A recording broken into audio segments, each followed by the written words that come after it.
Assalamualaikum Sobat Football United. Ringan amatiran ada ala gua, sorry. Ada sebuah berita dari The Telegraph yang gua kutip dari MUFC MPB. Ini mengabarkan kalau memang Manchester United bersiap untuk mendengarkan tawaran-tawaran yang sifatnya mayoritas ya untuk tim pertamanya atau skuad Manchester United di musim panas ini, tapi tidak pemain-pemain rising star ya, bintang muda seperti Garnacho, Maino dan juga Rasmus Højlund. Hierarki Manchester United ini dikabarkan ya bersiap untuk memperlakukan sesuatu atau pendekatan yang fleksibel di jendela transfer musim panas ini. Karena ya mereka memiliki situasi finansial yang sangat ketat, dan salah satu diantaranya penyebabnya adalah karena gagal ke Champions League, di mana mereka tentu saja tidak mendapatkan revenue yang besar ya. Walaupun mereka tidak secara aktif untuk melepas pemain seperti Marcus Rashford contohnya, tapi dimengerti kalau Manchester United akan mempertimbangkan tawaran yang kredibel kepada Marcus Rashford atau penyerang Inggris yang sedang berjuang ini. Dan tentu saja kalau dia juga ingin pindah dari Manchester United. Raphael Varane, Brandon Williams, dan Anthony Martial ini akan meninggalkan Manchester United ya, diperkirakan akan meninggalkan Manchester United dengan status free transfer di akhir musim nanti. Di sisi lain, Manchester United juga masih berharap untuk ada pembeli secara permanen untuk Jadon Sancho.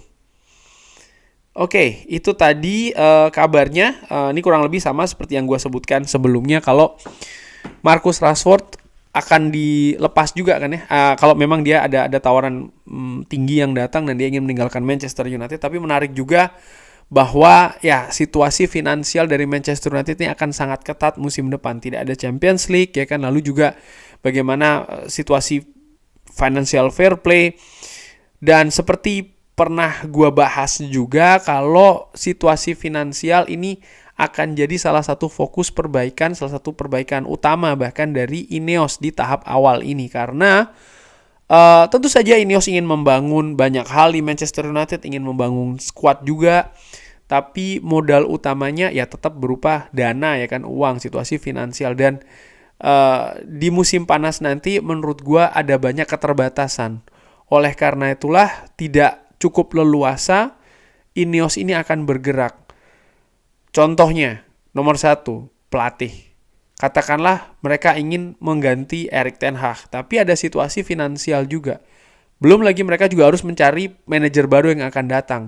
Ketika manajer tersebut masih ada kontrak dengan tim yang saat ini diperkuat ya, maka harus ada biaya yang dikeluarkan untuk kompensasi datang. Dan seperti kita ketahui sampai saat ini pun Manchester United terkait dengan situasi kompensasi ya, dengan Dan Ashworth, Newcastle juga masih tarik ulur. Dan ini juga besar kemungkinannya ya kenapa ini terjadi adalah ya situasi finansial yang memang sangat ketat dari Manchester United. Sehingga langkah awal yang akan dilakukan adalah ada 2 hal ya menurut gue. Nomor 1 adalah jelas melakukan penghematan, dan ini sudah diberitakan ya kan sebagai contoh final Piala FA yang biasanya pegawai dari Manchester United ini diberikan tiket bahkan sampai kerabatnya bisa diajak ya kan dengan jumlah tertentu. Kali ini tidak, hanya pekerjanya saja. Jadi memang ada semacam kayak pengetatan budget operasional dari klub secara umum.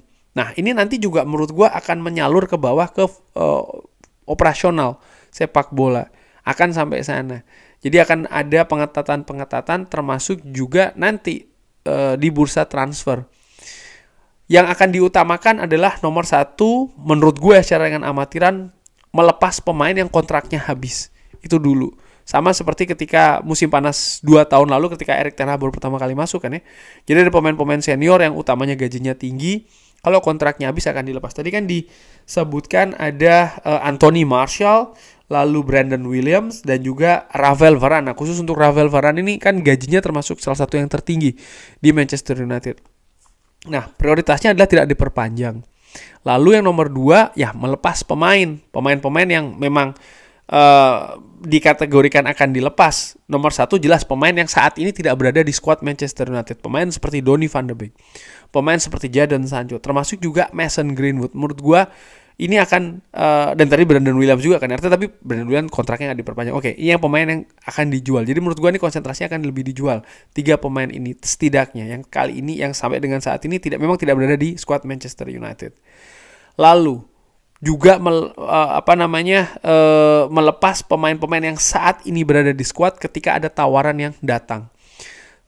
Tadi disebutkan kecuali pemain muda ya kan. Jadi pemain seperti Kobbie Mainoo, Alejandro Garnacho, siapa aja tadi? Alejandro Garnacho dan juga Rasmus Højlund. Dan kalau gua tambahkan 2 pemain lagi ya, yaitu adalah Andre Onana dan Bruno Fernandes. Mungkin 6 adalah Mason Mount. 7 adalah Diogo Dalot. Lisandro Martinez tentu saja masuk di sana ya. Jadi ada berapa tuh? Ada 8.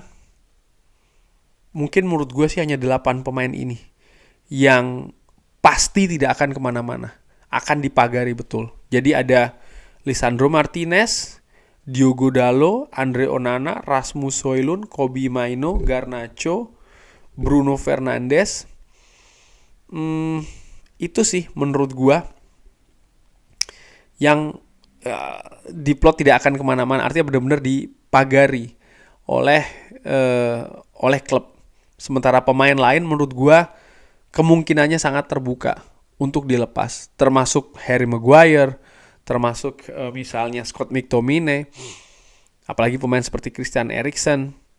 Kalau Mason Mount sih, ya gue sebutkan tadi ya itu termasuk yang dipertahankan. Tapi Anthony, menurut gue ketika ada tawaran yang datang akan dilepas oleh Manchester United. Apakah Manchester United akan secara aktif menawarkan pemain-pemain ini?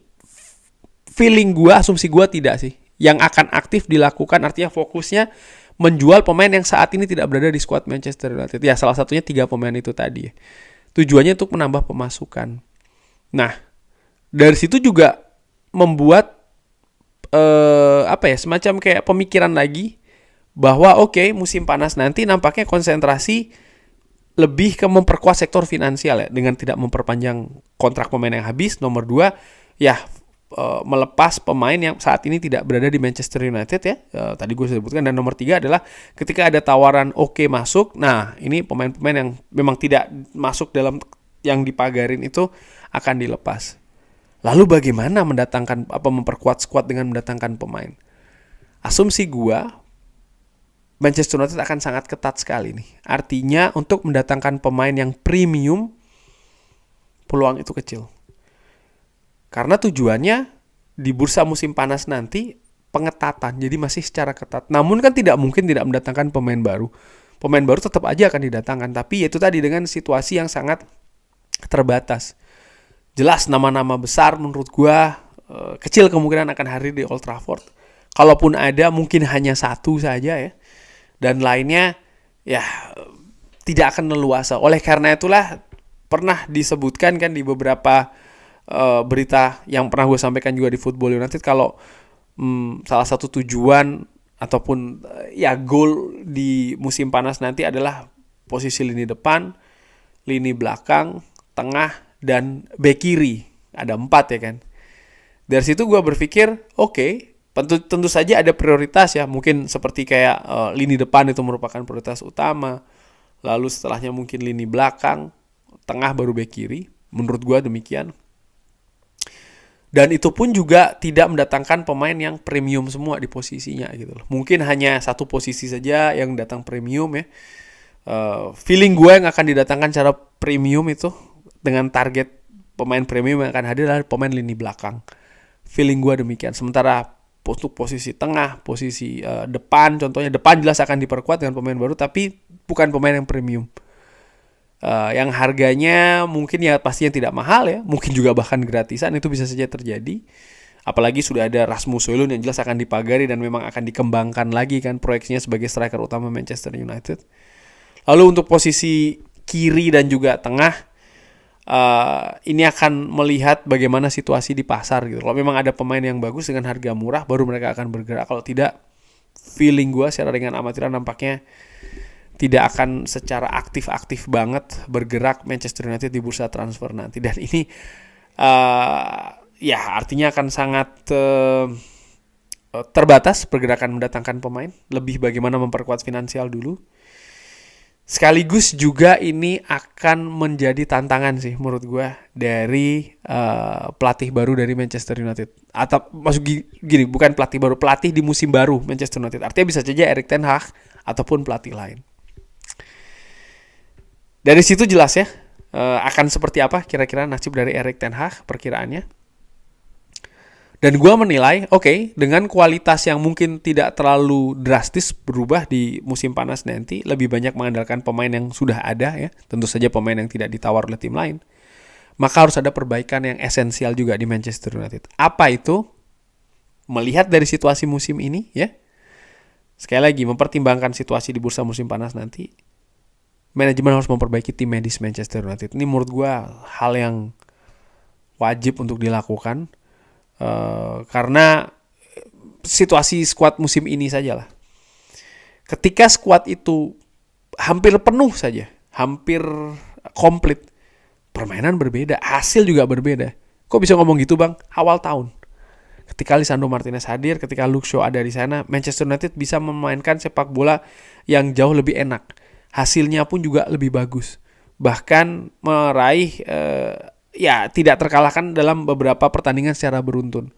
Tapi ketika masuk lagi ke periode absen cedera, nah oleh karena itu menurut gue ya harus ada pergantian personel atau pergantian cara kerja atau ada teknologi yang baru yang jelas situasi medis di Manchester United ya, kebugaran ini harus betul-betul diperbaiki.